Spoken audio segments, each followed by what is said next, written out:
رعایت بشه و از این سرزمین چیزی که به چنگ و دندان پدران ماست سعی کردن حفظش بکنن، حالا جایی که جدا شده به کنار، اما سعی کردن حفظ کنن.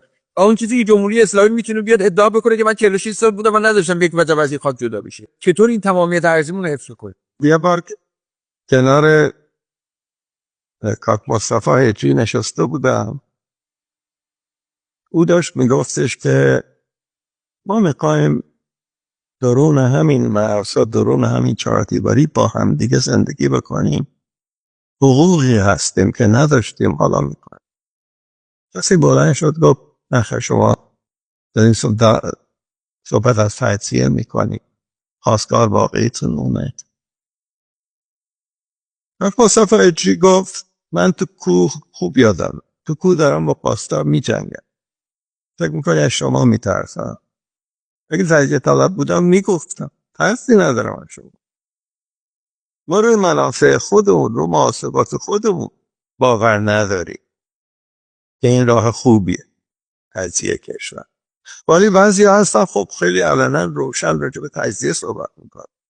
مرز بین این دو، مرز بین فدرالیسم و کنفدرالیسم، مرز بین کسی که یک پارچگی سرزمینی رو قبول داره، یعنی توی همین مرزا میخواد با همین مردم درون ایران با هم زندگی بکنه، و کسی که میخواد بگه که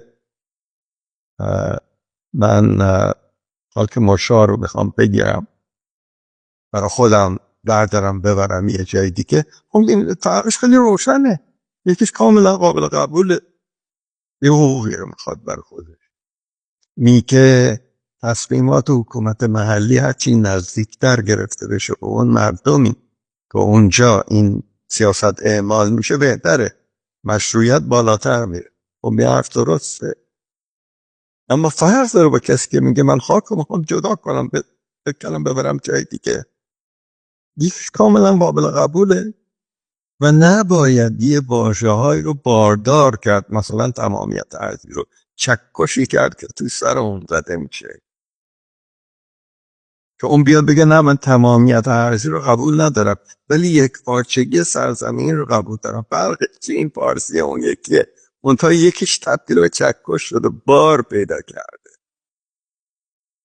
خطکشی روشنه. من هیچ وقت امر برام مشتبه نشده در صحبت با گروه های مختلف اتنیک که کی میخواد با بقیه مردم ایران یه زندگی